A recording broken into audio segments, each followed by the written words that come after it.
time to give the people what they want. It's Jalen and Jacoby. He is Jalen Rose. What up, though? I'm David Jacoby. And on the cool check-in. Together, we are Jalen and Jacoby. What is it that we do, Mr. Rose? We give the people what they want. Well, when we last talked about Lonzo Ball, he was sat out the fourth quarter of a loss, and guess what? Things have turned around for him. Most importantly, he got a haircut, which I think led to his recent successes. But he balled out, messed around, and got a triple-double. Still didn't shoot great from the floor, but his 16 rebounds were the most in a rookie since Steve Francis had 17. We know that was a long time ago, anyone who's seen Steve Francis recently. Jalen, are Lonzo Ball's shooting woes overshadowing what has been a pretty solid start for the rookie? I don't think so. The enormous hype and the build-up from the time he was at UCLA by the media, clearly by LeVar. Once he got drafted number 2 by the Lakers and Magic Johnson, the expectations have gotten so enormous, we can't appreciate the fact that this is a young player, hasn't performed 20 games in the NBA, and already has more triple-doubles than I did in 13 years. Do I have a problem with the fact that he can't shoot? Yes, that's an issue. The game is a lot tougher when you can't shoot. But that is something that he's going to be able to remedy. And if we're going to base him on the Jason Kidd trajectory that so many people try to put him at, then you can't appreciate what he's doing as a young player. I think he's continuing to grow. I'm going to keep the expectations down. And based on that, the Lakers will not be in the playoffs. But yes, he's going to continue to improve and hopefully show he can be a starting point guard for a long time in the NBA. Well, there was the haircut over the weekend, the triple-double over the weekend, but there was this from Lonzo Ball over the weekend, which was one of those I need to talk to Jalen Rose about this moments. They were playing against the Suns, and as it happens in the NBA, a little scuffle breaks out, and, you know, we got some Laker players running over to kind of help out, and you see Lonzo here. Lonzo calmly walks past the entire thing, looks back a little bit, and then acts as if it's not happening. He later said about the incident, quote, "It's the NBA. People ain't really going to fight, so I ain't trying to get no tech." Jalen, is this veteran savvy and experience and just speaking the truth? Or was this bad body language and he should be helping out his teammates if there's a scuffle? It's one of those things where I don't judge by the reaction to the media. I'm going to pay attention to what he would do if that happened again. Oh, okay. And based on what I just said, he would make sure that he's involved. Because being a part of a team, it's about camaraderie. And yes, you may not like the fact that your teammates in a hold-me-back moment or in a little bit of a dust-up, but at the same time, it is your duty to go be a part of that. You don't have to go in there throwing haymakers or pushing people out of the way or anything like that, but you can come and be a peacemaker to check on your teammate. That will be something in the future he does different. And the thing that's getting lost about that video, there's another rookie in there from Detroit. His name is Josh Jackson. And when you get a chance, watch how he's responding to the skirmish as a member of the Phoenix Suns. He wanted it a little too much. This is something that I want to bring up, though, because I kind of disagree here. What I saw Lonzo Ball saying is, I don't need to be a peacemaker because there's no violence. This is the NBA. I don't need to check on my teammates because no one's in danger. This is the NBA. The worst thing that can happen is you get some bad breath in your face, you know what I mean, from an opponent. There are going to be no punches thrown. This is going to diffuse itself quickly. So let me just get back to my bench and just, we all know where this is going to end up, so why not just understand that from the very beginning? Why not? In sports, the dynamic of team is understood in a lot of different ways. When somebody throws you a pass, you point at them and say, "Good pass," or you actually verbalize it. You may tap somebody on the backside. You may be on the free throw line. Somebody makes the shot, you go give them a little bit of dap. Somebody drives to the basket and they fall down, you help them up. Someone sacrifices their body defensively, you help them up. That's just the exercise that comes with being a band of brothers. Okay. Jalen, it's time for the Don't Get Fired topic of the day. And now, the Don't Get Fired topic of the day. Well, it has come to this. When we last had this story, it was the President of the United States, President Trump, asking for and then receiving the proper thank yous and appreciation from the 3 UCLA basketball players that were held in China on shoplifting charges. President Trump spoke with the President of China, according to President Trump, and helped in them sort of easing them back to the States. Well, he got the thank you from everybody.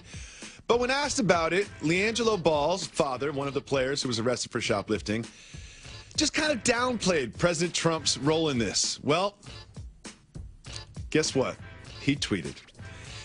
President Trump, the President of the United States, tweeted, quote, "Now that the 3 basketball players are out of China and saved from years in jail, LeVar Ball, the father of LiAngelo, is unaccepting of what I did for his son and that shoplifting is no big deal. I should have left them in jail!" Exclamation point. Jalen, why is the President of the United States taking Twitter shots at LeVar Ball? You shouldn't bust your arm to pat yourself on the back, but one of my favorite nicknames besides World Wide West is Commander in Tweets. And the one thing that I learned is you don't do things for people because you hope for a favorable response. You do them because it's actually the right thing to do psychologically and emotionally. And when you're in a position of power, you can't be having Twitter fingers saying that you should have left some American citizens in jail that are minors that already apologized to you. That were also, now, on the other hand, just to be factual, they were also never in jail. You would think, correct, you would think that for public consumption, he would want to play the whole song and dance game, and I wouldn't be here to call either one of these gentlemen a dotard in any way, shape, or form because I wouldn't do such a thing. But what I will say is the level of respect and contrition that the president thought he was going to get, even though he didn't get it, it's not a reason to still keep it going back and forth between the 2 individuals. You did the deed, let it go. If the individual don't appreciate it, keep it moving. Well, we're going to keep it moving, and when we come back, the Celtics are on a win streak, and Kyrie Irving says he's not the face of the team. We'll break that down after this.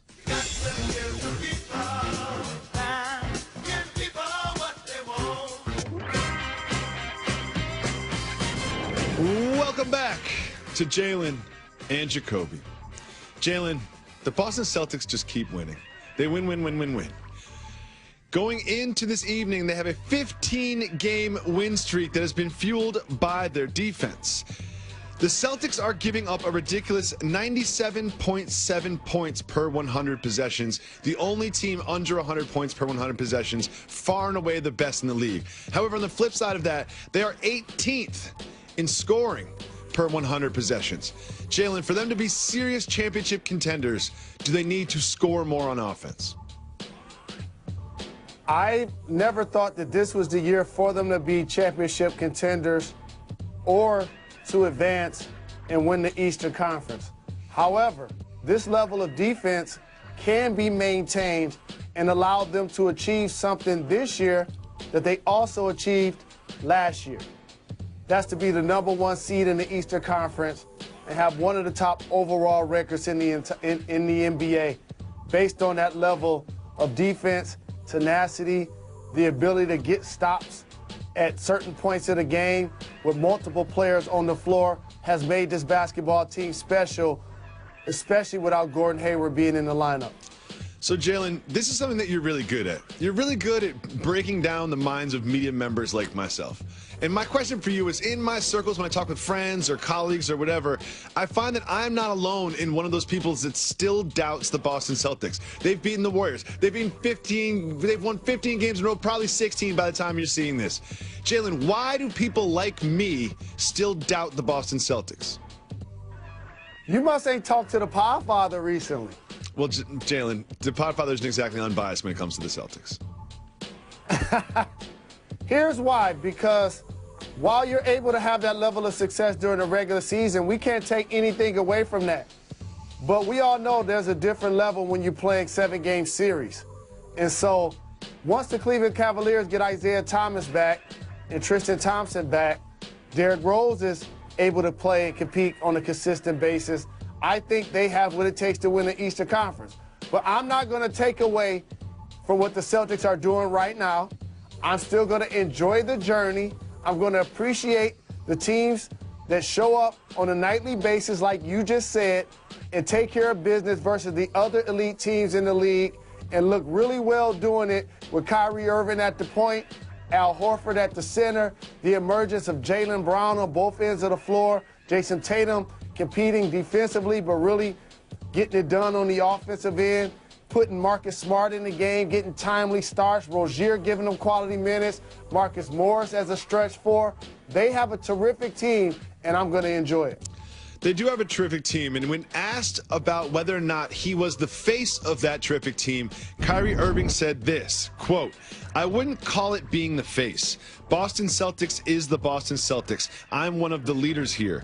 I live presently, so every day is another day to experience things as a group. I just try to bring that wisdom and knowledge to the table." Jalen, is Kyrie Irving the face of the Celtics? The actual face of the Boston Celtics is Brad Stevens. Good point. But because before Kyrie got there, this level of success, they already had it. This is what enticed him to want to go run with that squad. And me and you have talked about this. If you gave Danny Ainge some sodium pentothal, that's truth serum, thank you, Doug Collins, and made him choose between Brad and Kyrie, who did Jacoby say that he would pick? Taking Brad 100 times out of 100. So, Jalen, face of the franchise. Sunday night, the Timberwolves were playing your Detroit Pistons. The Pistons had a 1-point lead, 6.2 seconds left. Jimmy Butler's on the line, and here comes Reggie Jackson. Reggie Jackson is changing defensive assignments, sort of delaying Butler getting the ball. Butler shoots to tie the game, misses. The Pistons go on to win. Jalen, do you support this sort of gamesmanship at the free throw line at the end of a game?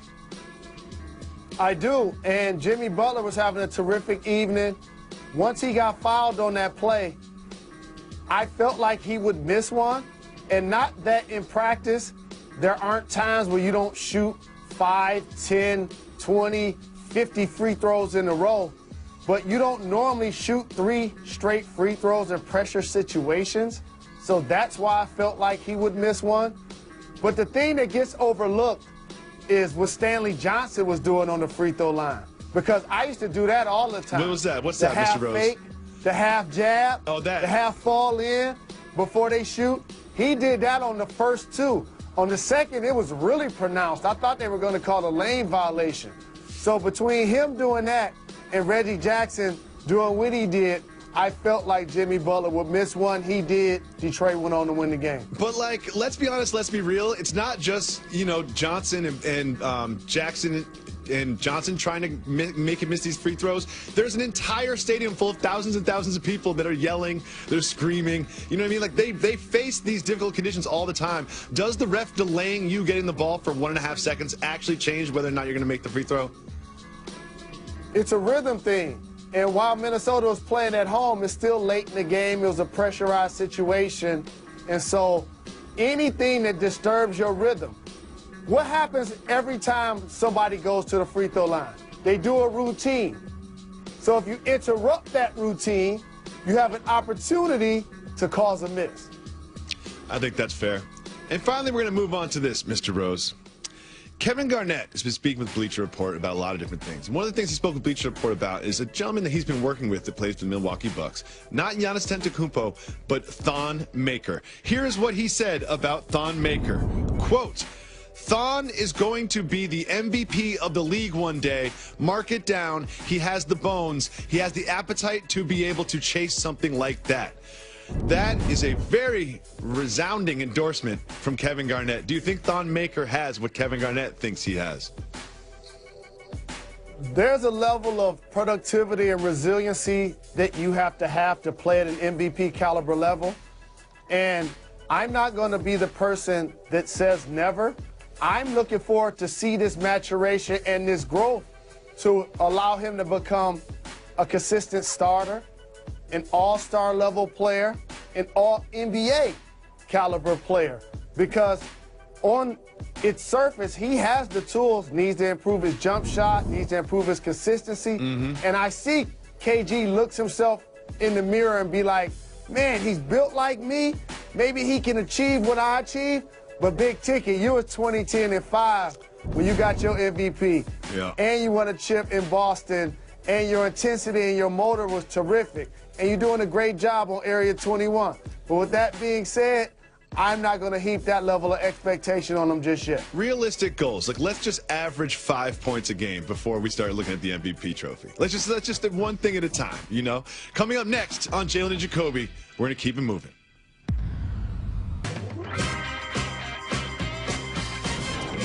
Welcome back to Jalen and Jacoby. Jalen, not everything is worth talking about in the world of sports and pop culture, so we have a segment called Keep It Moving. We be moving, you know we keep it moving. If it is worth talking about, you will tell me to hit the brakes, and we will discuss it. If we don't, me, you, and Method Man will just keep it moving. You know we keep it moving.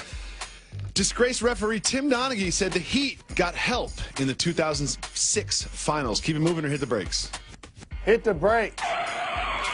Donaghy was on the Forgotten Maverick podcast when he said that the league essentially used film and trained the referees to somehow sway the series to become a longer series, and it was those referees' calls that led to the Mavericks losing and the Miami Heat coming back to win the finals in 2006.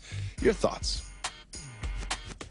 I was covering that NBA Finals with NBA TV. One of my favorite interviews was actually with Bill Russell. I was watching all white everything. With that being said, the Dallas Mavs did go up 2-0. They were playing terrific basketball. At that point of the series, Dwayne Wade was taking about 12 free throws a game. After game 2, he started taking 18 free throws per game. But you know why it was happening? He was putting a smack down, and he was dominant, and they didn't have nobody that could stop him. Tim Donaghy's, That's why it happened. Tim Donaghy's on that level where it's like, when I hear his name, I'm just like, all right, Tim Donaghy. Let me say again why it happened. Because he was dominant, putting a smack down, and they ain't have nobody that could stop him. That's what happened. Next, Eli Manning gave a fiery speech before the Chiefs game. Keep moving or hit the brakes. If I'm going to go home, I got to hit the brakes. Oh, well, guess what? I don't have to go home. Keep We moving. be moving, you know we keep it moving. Jalen, you know this about your past, but let's just refresh our viewers' memory about how you feel about helping motorists that aren't in your phone. You see a car accident, it's bad. You're just going to keep it moving. Military, police, fire. These are courageous jobs that I don't have the courage to do. I think if there's a woman in a car and the car was filling up with smoke and she needed help, you would help her. The woman number better be in my phone right now. Jalen, Harrison Ford. First of all, do you know who Harrison Ford is? I do, the actor. Okay, he is an actor, right. Harrison Ford, an actor, was driving along when a woman in front of him crashed her car. Do you know what Harrison Ford did, Jalen Rose? What did he do? He got out of his car, along with lots of other motorists, and helped this young woman who had crashed. Jalen Rose, will you reconsider your position? If you saw someone in need of your help, would you stop your car and help them? I would stop my car and help by calling 911. I doubt it. Screaming as loud as I can for an able-bodied individual who's more equipped physically and psychologically to aid the person while they're distressed, as opposed to having me who's untrained, irresponsible, and undisciplined. Let's move on. The Oregon Ducks ripped off Miami's turnover chain. Keep it moving or hit the brakes. Hit the brake. The Miami turnover chain is one of the most important things that's happening in the history of college football. I love the thing so much, but this is the Oregon turnover chain. No bling. They're going with like a rugged look. You know, it's all silver. It kind of looks like one of those stairs that lead to the basement in New York City with that cover on it, a regular sort of junkyard dog chain. What do you think about this trash turnover chain that they bit from the University of Miami? A couple of things. The University of Miami, whoever came up with that idea needs to get a raise because it taps back into a tradition and a culture. I haven't seen so many white people excited to see black guys wear a chain since Mr. T. Now, for Oregon, like, come on, you can't knock it off. You know I hate Mr. Me Too's. Yep, it's exactly what they did. And the thing is, it's not what you do, it's how you do it. It's like, if you are going to knock it off and do your turnover chain, put your own spin on it. Like, don't just make the exact same thing, but a little different. You know, have it be a turnover hat. Have it be a robe. Have it be something else. We will never copy here on Jalen Jacoby, and we will be back tomorrow on ESPN2. I'm going to have to Google that picture with me and my Miami crew neck on.